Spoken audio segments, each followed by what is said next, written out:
అండి. ఇప్పుడు అయోధ్య రామ్ గారు నేను ఆల్రెడీ ఫస్టే చెప్పేశాను. నేను వీళ్ళని పొగడ్డం మాత్రమే కాకుండా ఉన్న ప్రాబ్లం కూడా చెప్పేశా. దాన్నే మళ్ళీ ఆయన రైజ్ చేశారు. ఇంకొక పాయింట్ కూడా చెప్తా నేను. ఇదే భారతీయ జనతా పార్టీకి సంబంధించిన నాయకులు ఇప్పుడు భారతీయ జనతా పార్టీలో స్టేట్ సెక్రటరీగా ఉన్న ఆయన ఇప్పుడు సెయిల్ లో ఆయన ప్రైవేట్ డైరెక్టర్ గా కూడా ఉన్నారు. ఆయన ఆల్రెడీ దీనికోసం ప్రయత్నం చేశానని నాతో చెప్పారు. మా ప్రైవేట్ సంభాషణలో మాట్లాడుతున్నప్పుడు కేంద్ర ప్రభుత్వం కూడా సిద్ధంగా ఉందండి, సరిగ్గా దాన్ని తీసుకెళ్లి అక్కడ చెప్పేవాళ్ళు లేరు అని చెప్పి ఆయన నాతో చెప్పడం జరిగింది.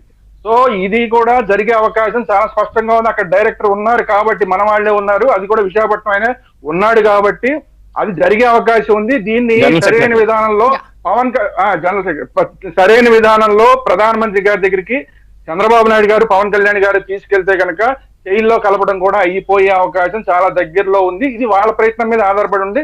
ఇంకొకటి ఖచ్చితంగా ఇందాక నేను చెప్పినట్టు ఎప్పుడైతే క్యాప్టివ్ మైన్స్ ఇస్తారో అదే పర్మనెంట్ పరిష్కారం. ఇందాక నేను చెప్పాను, ఇప్పుడు ఆయన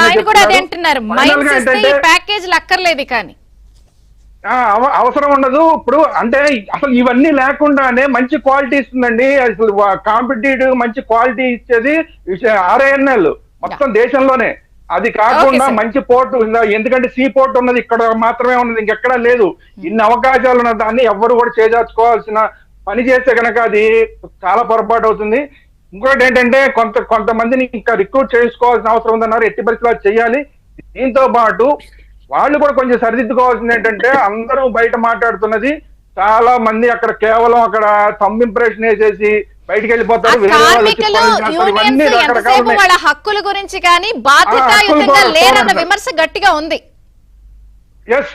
అందుకని దాన్ని వాళ్ళు సరి చేసుకోవాలి. ప్రభుత్వం ఖచ్చితంగా ఈ రెండింటి మీద ఏంటి ఒక మైన్స్ సొంతంగా ఇవ్వడం, సెయిల్ లో కలపడం, ఈ రెండింటి మీద కూడా గట్టిగా కృషి చేయాల్సిన అవసరం ఉంది.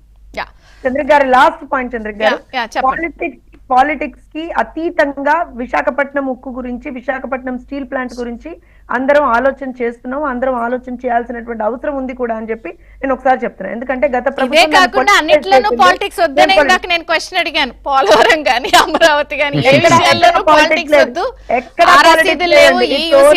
రావద్దు రేపు పొద్దున్న భవిష్యత్తులో ఎక్కడా పాలిటిక్స్ లేవు. It's only development. ఆంధ్ర రాష్ట్రం ఒక బ్రహ్మాండమైనటువంటి అభివృద్ధి పదంలోకి ముందరికి రోజు పాలు ఇచ్చే ఆవేనండి, పాలు తీసుకునే విధానం తెలియాలంటే. ఓకే, అంటే ఏం లేదు, గతంలో చూసున్నాం కదా రసీదులు లేవని.